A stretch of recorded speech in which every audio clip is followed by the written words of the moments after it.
galma dhugaa wal geessaa.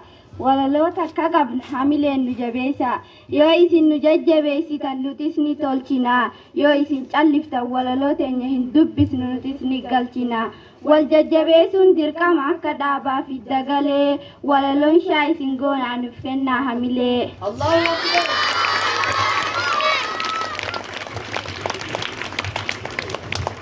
bara 2015 geenye barnoota jalqabne ammarraa barnoota jabeessuun dirqama harka lamaan qabne ji'aan kololeessaa jirra kan dabre fulbanaa barattoonni hundi barnoota qofaaf onnee teessan banaa kutaa 7 taatus elementarii jirta beeki atis ganaa namni hanga ofii beeku waa hundaan colleedha naamusaan baradhu qaamaan yoo guddattes barnootaa fi umriidhaan ijoolleedha.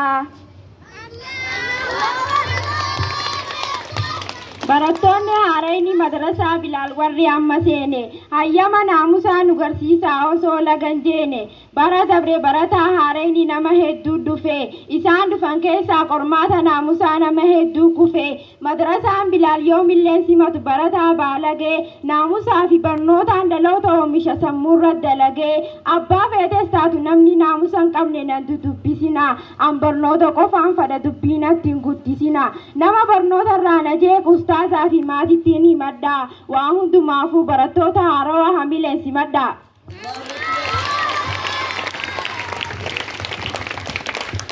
Singawwoominaa wanni hundi yeroo eeggattee taati barnootaan cimaadhaa gammachiisaa maatii doktara ta'uufis pirezidaantii ta'uufis jabaadhaa yeroo gahaa qabna booda biizii taana sa'a takka dhabna yeroo boqonnaatti shirriin deemina finfinnee fi adaamaa osoo yeroon isinitti hin fayyadamne itti fayyadama ijoolleen dhiiraa baajaaj miila 3 isin gowwoomsitee hin tahin adoofaa yoo sagalee bu'uuf jettu feetan baradhaati xayyaara samii gubbaa oofaa. Islaamni jabaadha waan salphaaf hin laafu an xayyaara sanuu niin tolche yoo fadhe qananiin kee obboleessi kiyya qananiin haa oofu qananii keenya barnoota jabaadhu yaa bosantuu seera gaafaanan pirezidaantii ta'ee xayyaaraan naanna'u naaf taata shufeera obboleessa kiyya barnoota jabaadhu akkasii wal taana paayileetii ta'e Ameerikaa fi ajjiis guyya guyyayyaana paayileetii ta'uun laaftuudha yoo dubbisan kitaaba bananii.